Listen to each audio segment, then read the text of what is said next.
Hi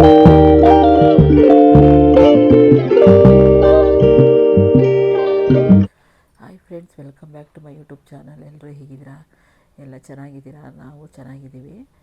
ಇವತ್ತು ನಾನು ಮೊಳಕೆ ಕಾಳು ಹುರುಳಿ ಕಟ್ಟು ಅಂದರೆ ಹುರುಳಿ ಕಾಳಲ್ಲಿ ಮೊಳಕೆ ಕಟ್ಟಿದ ಸಾರು ಮಾಡಿ ತೋರಿಸ್ತಾ ಇದ್ದೀನಿ.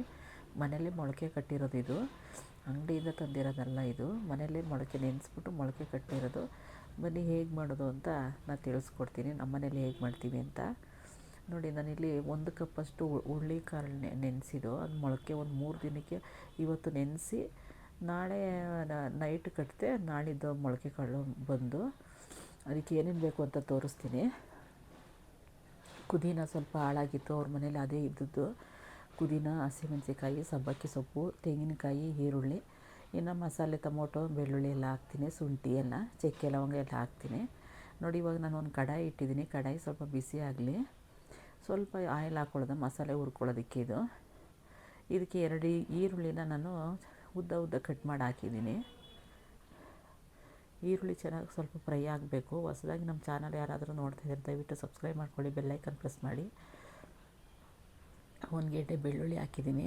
ಹಸಿಮೆಣಸಿಕಾಯಿ ಖಾರ ನೋಡ್ಕೊಂಡು ಹಾಕ್ಕೊಳ್ಳಿ. ನಾನು ಇಲ್ಲಿ ಒಂದು 8ರಿಂದ 9 ಹಸಿಮೆಣಸಿಕಾಯಿ ಹಾಕ್ಕೊಂಡಿದ್ದೀನಿ.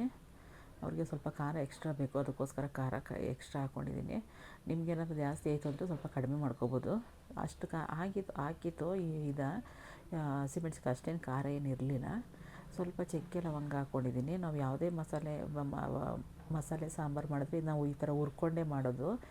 ಪುದೀನ ಸ್ವಲ್ಪ ಹಳೇದಾಗಿತ್ತು, ಹೊಸ ಫ್ರೆಶ್ ಇದ್ದರೆ ಫ್ರೆಶ್ ಆಗಿ ಹಾಕ್ಕೋಬೋದು. ಅದೇನೇ ಹಾಕಿ ಕ್ಲೀನ್ ಮಾಡಿಬಿಟ್ಟು ಅಂದ್ರೆ ಸರಿ ಅಂದ್ಬಿಟ್ಟು ಅದನ್ನೇ ಕ್ಲೀನ್ ಮಾಡಿಬಿಟ್ಟು ಹಾಕಿದ್ದೀನಿ. ನಾನಿಲ್ಲಿ 3 ಟೊಮೊಟೊ ಯೂಸ್ ಮಾಡ್ತಾಯಿದ್ದೀನಿ. 3 ಟೊಮೊಟೊನ ಕಟ್ ಮಾಡಿ ಅದನ್ನೂ ಅದರೊಳಗಡೆ ಹಾಕಿ ಫ್ರೈ ಮಾಡ್ಕೊತಾ ಇದ್ದೀನಿ. ಟೊಮೊಟೊ ಸ್ವಲ್ಪ ಹಸಿ ವಾಸನೆ ಹೋಗೋ ತನಕ ಫ್ರೈ ಮಾಡಬೇಕು. ಸ್ವಲ್ಪ ಶುಂಠಿ ಹಾಕ್ಕೊಂಡಿದ್ದೀನಿ.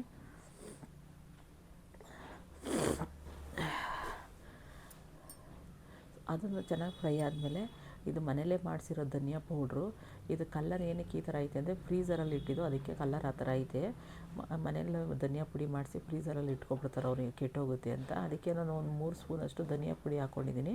ಚಿಲ್ಲಿ ಪೌಡ್ರ್ ಯೂಸ್ ಮಾಡ್ತಾಯಿಲ್ಲ, ಅವ್ರಿಗೆ ಗ್ರೀನ್ ಕಲರ್ ಬೇಕಂತೆ, ಅದಕ್ಕೋಸ್ಕರ ಪುದೀನ ಕೊತ್ತಂಬರಿ ಹಾಕಿ ಮಾಡ್ತಾಯಿರೋದು. ನೋಡಿ, ನಾನು ತೆಂಗಿನಕಾಯಿ ಪೀಸ್ ಮಾಡಿಟ್ಟಿದ್ದೀನಿ. ಫಸ್ಟಿಂದ ತರಿಯಾಗಿ ಪುಡಿ ಮಾಡ್ಕೊತೀನಿ ಮಿಕ್ಸಿಲಿ.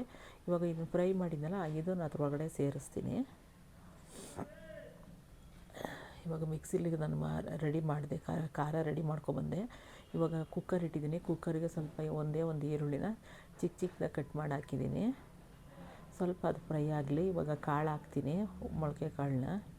ತುಂಬಾ ಚೆನ್ನಾಗಿತ್ತು, ಮುದ್ದೆಗೂ ರೈಸ್ಗಂತೂ ತುಂಬಾ ಚೆನ್ನಾಗಿರ್ತದೆ, ಚಪಾತಿಗೂ ತುಂಬಾ ಚೆನ್ನಾಗಿರುತ್ತೆ. ಒಂದು ಸಲ ಟ್ರೈ ಮಾಡಿ ನೋಡಿ. ನಮ್ಮ ಮನೇಲಿ ಯಾವ ಥರ ಮಾಡ್ತೀವಿ ಅಂತ ಗೊತ್ತಾಗುತ್ತೆ ನಿಮಗೆ. ಟೇಸ್ಟು ಮಾಡಿ ನೋಡಿದ್ರೇ ಗೊತ್ತಾಗೋದು. ನಾನು ಮೊಳಕೆ ಕಾಳನ್ನ ಚೆನ್ನಾಗಿ ಆಯಿಲಲ್ಲಿ ಚೆನ್ನಾಗಿ ಒಂದು ಸಲ ಫ್ರೈ ಮಾಡ್ಕೊತಾ ಇದ್ದೀನಿ. ಫ್ರೈ ಮಾಡಿದಷ್ಟು ಚೆನ್ನಾಗಿರ್ತದೆ ತಿನ್ನೋದಕ್ಕೆ. ಇವಾಗ ನಾನು ಖಾರ ರುಬ್ಬಿಟ್ಟಿದ್ನಲ್ಲ, ಅದನ್ನು ಇದ್ರೊಳಗಡೆ ಸೇರಿಸಿ ಸ್ವಲ್ಪ ಫ್ರೈ ಮಾಡ್ತೀನಿ. ಆ ಖಾರನೂ ಅದು ಮಸಾಲೆ ಹಿಡಿಬೇಕಲ್ಲ ಕಾಳಿಗೆ ಅಂತ. ಆಲೂಗಡ್ಡೆ ಬದನೆಕಾಯಿ ಇದ್ದರೆ ಹಾಕೋಬೋದು, ಇದು ಜೊತೆಗೆ ಸೇರಿಸ್ಬೋದು. ಅವರು ಆಲೂಗಡ್ಡೆ ಬದನೆಕಾಯಿ ಏನು ಬೇಡ, ಬರೀ ಮೊಳಕೆ ಕಾಳು ಸಾಂಬಾರು ಮಾಡು ಅಂತ ಹೇಳಿದ್ರು.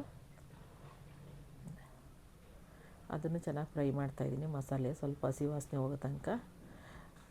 ಇವಾಗ ನಾನು ಮಿಕ್ಸಿ ತೊಳೆದ್ಬಿಟ್ಟು ಅದೇ ಒಂದು ಮಿಕ್ಸಿಲಿ ನಮಗೆ ಎಷ್ಟು ನೀರು ಬೇಕೋ ಅಷ್ಟು ಸೇರಿಸ್ಕೊತಾ ಇದ್ದೀನಿ.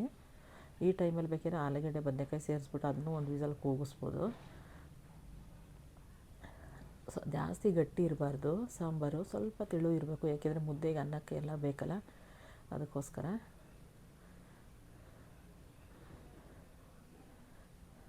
ಇವಾಗ ರುಚಿಗೆ ತಕ್ಕಷ್ಟು ಉಪ್ಪು ಸೇರಿಸ್ತಾ ಇದ್ದೀನಿ. ಉಪ್ಪು ಸೇರಿಸ್ಬಿಟ್ಟು ಲಾಸ್ಟ್ ಸ್ವಲ್ಪ ಸಬ್ಬಕ್ಕಿ ಸೊಪ್ಪನ್ನ ಈ ಥರ ಹಾಕಿ ಎಷ್ಟು ಚೆನ್ನಾಗಿರುತ್ತೆ ಅಂದರೆ ತುಂಬಾ ಚೆನ್ನಾಗಿರ್ತದೆ. ಸಬ್ಬಕ್ಕಿ ಸೊಪ್ಪಂತೂ ತುಂಬಾ ಚೆನ್ನಾಗಿರ್ತದೆ. ಟೇಸ್ಟ್ ಅಂತೂ ನಾವು ಆಯಿಲಲ್ಲಿ ಫ್ರೈ ಮಾಡೋದು ಬೇಡ, ಹಾಗೆ ಹಾಕಿ ಮೇಲ್ಗಡೆ ಅಂತ ಹೇಳಿದರು.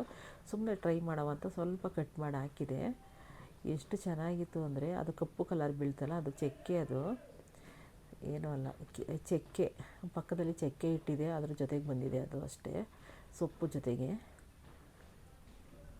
ಅದನ್ನು ಹಾಕಿ ಚೆನ್ನಾಗಿ ಫ್ರೈ ಮಾಡಿ ಇವಾಗ ಒಂದು 2 ವಿಸಲ್ ಕೂಗಿಸ್ತೀನಿ ಸಾಂಬಾರನ್ನ. ರೈಸ್ಗಂತೂ ತುಂಬಾ ಚೆನ್ನಾಗಿರ್ತದೆ. ಹೊಸದಾಗಿ ನಮ್ಮ ಚಾನಲ್ ನೋಡ್ತಾ ಇದ್ದರೆ ದಯವಿಟ್ಟು ಸಬ್ಸ್ಕ್ರೈಬ್ ಮಾಡ್ಕೊಳ್ಳಿ, ಬೆಲ್ಲೈಕನ್ ಪ್ರೆಸ್ ಮಾಡಿ, ಪ್ಲೀಸ್ ಸಪೋರ್ಟ್ ಮಾಡಿ. ನೋಡಿ, 2 ವಿಸಲ್ಗೆ ಆಗಿದೆ. ನೋಡಿ, ಆಯಿಲೆಲ್ಲ ಮೇಲೆ ಬಂದಿದೆ. ಆಯಿಲ್ ಯಾವಾಗ ಮೇಲೆ ಬರುತ್ತೆ ಮಸಾಲೆ ಸಾಂಬಾರಲ್ಲಿ, ಆವಾಗ ಸಾಂಬಾರು ಬೆಂದಿದೆ ಅಂತ ಅರ್ಥ. ಯಾವುದೇ ಸಾಂಬಾರು ಅಂದರೂ ಅಷ್ಟೇ, ನೋಡಿ ಇಲ್ಲಿ ತನಕ ನನ್ನ ವೀಡಿಯೋ ನೋಡೋದಕ್ಕಾಗಿ ಧನ್ಯವಾದಗಳು. ಮುಂದಿನ ವೀಡಿಯೋದಲ್ಲಿ ಸಿಗ್ತೀನಿ. Thank you.